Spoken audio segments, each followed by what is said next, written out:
성경 길잡이 마태복음 길잡이 왕과 그 나라의 복음 마태복음과 함께 걷는 신앙 여정 제1부 첫 번째 복음서가 들려주는 이야기의 시작 구약과 신약을 잇는 위대한 다리 여러분, 우리가 성경을 펼칠 때 가장 먼저 만나는 복음서가 바로 마태복음이지요. 왜 수많은 책 중에서 마태복음이 신약의 첫머리에 놓였을까요? 그것은 이 책이 구약의 오랜 약속이 어떻게 신약의 찬란한 성취로 이어지는지를 보여주는 가장 튼튼하고 아름다운 다리 역할을 하기 때문입니다. 우리는 이 책을 단순히 2000년 전의 기록으로 보지 않습니다. 성령님께서 마태라는 사람의 손을 빌려 오늘을 사는 우리에게도 동일하게 말씀하시는 하나님의 변치 않는 계시라고 믿습니다. 전통적으로 우리 교회는 이 책의 저자를 예수님의 12제자 중 한 사람이었던 세리마태라고 고백해왔습니다. 세상의 비평가들은 확실한 증거가 어디 있느냐고 묻기도 하지만 우리는 이 책 구석구석에서 마태만의 독특한 손길을 발견합니다. 숫자에 밝고 기록에 능했던 세리답게 그는 예수님의 족보와 가르침을 아주 세밀하고 정교하게 정리했습니다. 무엇보다 그는 자기 동족인 유대인들을 향해 뜨거운 마음을 품고 있었어요. 여러분, 우리가 수천 년 동안 눈물로 기다려온 그분, 다윗의 자손으로 오실 왕이 드디어 우리 곁에 오셨습니다. 바로 예수 그리스도이십니다. 라는 외침이 이 복음서 전체에 울려 퍼지고 있습니다. 마태가 이 글을 쓸 당시 이스라엘 백성들은 말할 수 없는 고통 속에 있었습니다. 로마의 가혹한 압제는 계속되었고 그들의 정신적 지주였던 예루살렘 성전마저 파괴되는 비극을 겪었지요. 이런 절망적인 상황 속에서 마태는 성도들에게 예수님은 결코 율법을 폐하러 오신 분이 아니다라고 위로합니다. 오히려 율법의 참된 정신을 회복하고 완성하러 오신 분임을 강조했지요. 구약 선지자들이 예언했던 메시아의 탄생, 애굽으로의 피신, 갈릴리에서의 사역 등 모든 사건이 예수님의 발걸음 속에서 어떻게 성취되었는지 조목조목 짚어줍니다. 이를 통해 마태는 예수님이 단순한 랍비가 아니라 이스라엘을 구원할 새로운 모세이자 진정한 왕이심을 우리 가슴에 깊이 새겨줍니다. 제2부 왕의 통치를 보여주는 정교한 설계도 제자의 길을 위한 5가지 계단 마태복음을 읽다 보면 마치 정교하게 지어진 성전이나 아주 잘 설계된 집 같다는 느낌을 받지 않으세요? 마태는 예수님의 방대한 가르침을 무작위로 나열하지 않았습니다. 그는 아주 의도적으로 예수님의 말씀을 5개의 큰 덩어리, 즉 5강화체로 묶어 놓았습니다. 이것은 구약의 모세오경을 연상시키는데 예수가 새로운 권위를 가진 율법 수여자임을 보여주는 문학적 장치입니다.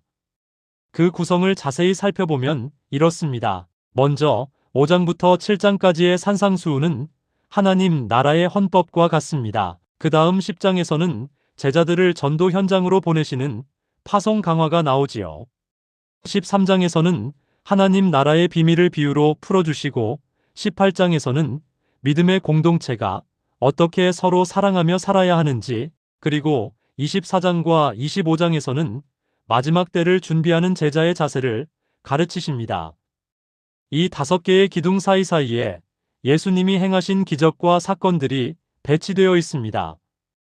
예수께서 이 말씀을 마치시매라는 반복되는 문구는 한 단원이 끝나고 새로운 이야기가 시작됨을 알려주는 친절한 안내 표지판과 같습니다.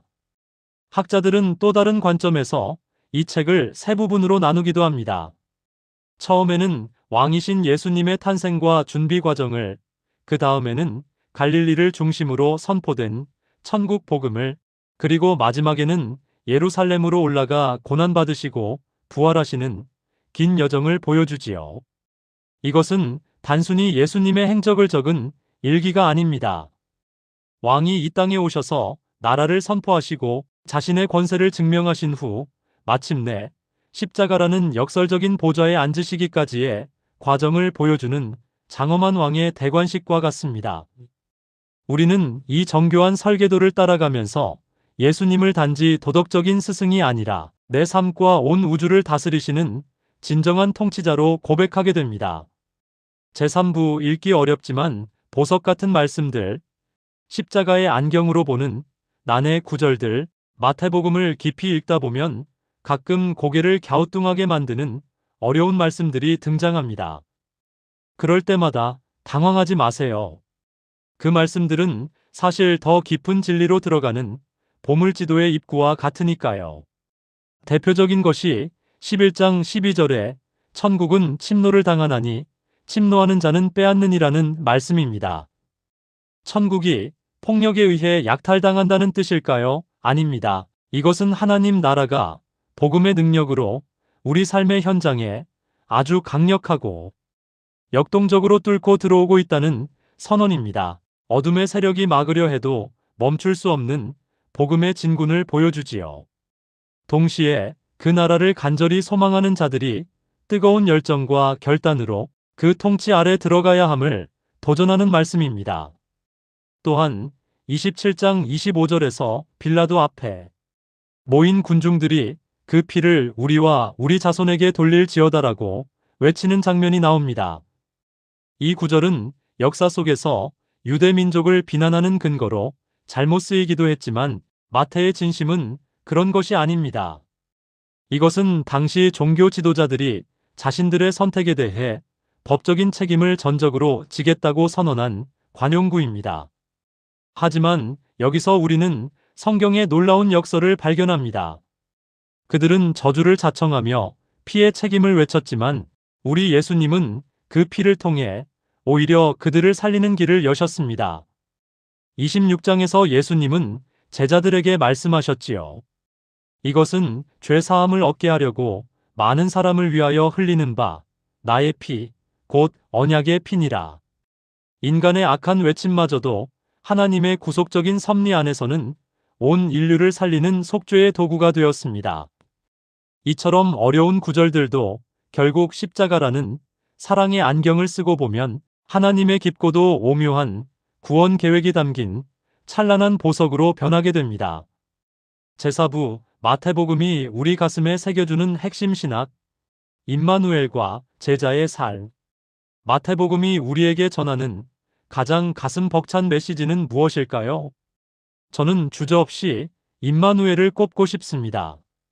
마태복음은 1장에서 예수님의 이름을 하나님이 우리와 함께 계시다는 뜻의 임마누엘로 소개하며 시작합니다. 그리고 이 책의 마지막 28장에서 볼지어다 내가 세상 끝날까지 너희와 항상 함께 있으리라는 약속으로 장엄하게 끝을 맺습니다. 우리 예수님은 2000년 전 성경 기록 속에 갇혀 계신 분이 아닙니다. 오늘 내가 눈물 흘리는 자리, 고통받는 현장, 기쁨의 순간에도 변함없이 우리와 함께 숨쉬며 다스리시는 살아계신 왕이십니다. 마태복음은 또한 우리에게 제자도가 무엇인지를 아주 분명하게 가르쳐 줍니다. 마태에게 제자가 된다는 것은 단순히 지식을 배우는 것이 아닙니다. 그것은 스승이신 예수님의 뒤를 묵묵히 따라가며 그분의 인격과 삶을 닮아가는 순종의 발걸음입니다. 마태복음은 복음서 중에서 유일하게 교회, 에클레시아라는 단어를 직접 사용했습니다. 이것은 제자들이 결코 혼자가 아님을 말해줍니다. 교회는 완벽한 사람들의 모임이 아니라 부족하지만 왕의 통치를 받기로 결단한 사람들의 공동체입니다. 우리가 공동체 안에서 서로의 발을 씻겨주고 용서하며 사랑할 때 세상은 우리를 통해 아, 저것이 바로 하나님 나라구나 라고 깨닫게 됩니다. 결국 마태복음은 우리에게 가서 모든 민족을 제자로 삼으라는 지상 최대의 명령을 남기며 마무리됩니다. 이것은 억지스러운 의무나 무거운 짐이 아닙니다. 왕의 자녀가 된 우리가 누리는 최고의 특권이자 영광입니다. 아브라함에게 주셨던 천하 만민이 너로 말미암아 복을 얻으리라는 약속이 이제 예수 그리스도를 통해 우리를 거쳐 온 세상으로 흘러가게 된 것입니다. 우리는 이 축복의 통로로 부름받은 행복한 제자들입니다. 제5부 오늘 우리를 향한 왕의 선포 더 나은 의를 사는 삶 제목 더 나은 의를 사는 삶 현대 세계 속의 하늘나라 본문 마태복음 5장 17절에서 20절 48절 도입 열심히의 한계와 복음의 초대 사랑하는 성도 여러분, 오늘 우리는 마태복음의 심장부와 같은 산상수훈의 말씀을 함께 나눕니다. 많은 분이 신앙생활을 하면서 더 열심히 해야 해, 더 거룩해져야 해라는 압박감에 지칠 때가 많습니다. 그런데 오늘 본문에서 예수님은 우리에게 더 큰 충격을 주십니다. 너희 의가 바리새인보다 낫지 못하면 결코 천국에 들어가지 못한다. 당시 바리새인들은 율법의 1.1획도 어기지 않으려고 애쓰던 종교의 전문가들이었습니다. 그들보다 더 잘해야 한다니 이것이 과연 우리에게 가능한 일일까요? 1. 율법의 완성자이신 예수님. 예수님은 율법을 없애러 오신 분이 아닙니다. 그 본래의 의미를 완전하게 하러 오셨습니다. 바리새인들은 겉으로 드러나는 행동을 지키는 것에 만족했습니다. 살인하지 않았다면 괜찮다고 생각했지요. 하지만 예수님은 그 마음의 뿌리를 보십니다. 형제를 미워하는 마음이 이미 살인이다. 주님은 우리가 율법이라는 규칙에 매이는 것이 아니라 그 율법을 주신 하나님의 마음을 담기를 원하십니다. 이 더 나은 의는 내 노력으로 짜내는 도덕성이 아닙니다. 율법을 온전히 성취하신 예수 그리스도를 믿고 그분과 하나가 될 때 우리에게 거저 주어지는 은혜의 선물입니다. 2. 임마누엘, 우리와 함께 하시는 능력. 하늘 아버지의 온전하심 같이 온전하라는 명령은 우리 힘으로는 불가능한 명령입니다. 그러나 기억하십시오. 이 명령은 임마누엘의 약속이라는 틀 안에 있습니다. 주님은 우리에게 명령만 던져놓고 멀리서 지켜보시는 분이 아닙니다. 우리가 넘어질 때 일으켜 세우시고 한 걸음도 뗄 수 없을 때 우리를 업고 가시는 함께 하시는 하나님이십니다. 제자도는 내 힘으로 성취하는 성공 스토리가 아닙니다. 내 안에 계신 왕께 나를 온전히 내어드리는 항복의 여정입니다. 우리가 주님께 항복할 때 우리 안에서 주님의 성품이 열매 맺기 시작합니다. 3. 세상의 빛과 소금이 되는 제자들. 이렇게 주님의 통치를 받는 제자들은 세상 속에서 숨겨질 수 없는 빛이 됩니다. 우리가 서로를 용서할 때, 우리가 원수를 위해 기도할 때 세상은 우리가 믿는 하나님이 어떤 분인지 비로소 보게 됩니다. 그것이 바로 세상의 소금과 빛으로 사는 삶입니다. 대단한 업적을 남기는 것보다 오늘 내 곁에 있는 이웃에게 주님의 자비를 흘려보내는 것이 바로 더 나은 의를 실천하는 길입니다. 결론, 왕의 나라로 당당히 걸어갑시다.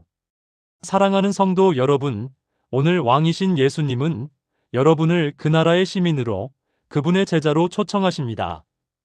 더 열심이라는 종교적 압박에서 벗어나 더 깊이 주님을 의지하십시오. 우리와 세상 끝날까지 항상 함께 하시겠다고 약속하신 그 주님이 여러분의 삶을 통해 하나님 나라의 아름다운 의를 친히 빚어가실 것입니다. 그 복된 제자의 길을 걷는 저와 여러분이 되기를 주님의 이름으로 간절히 축원합니다.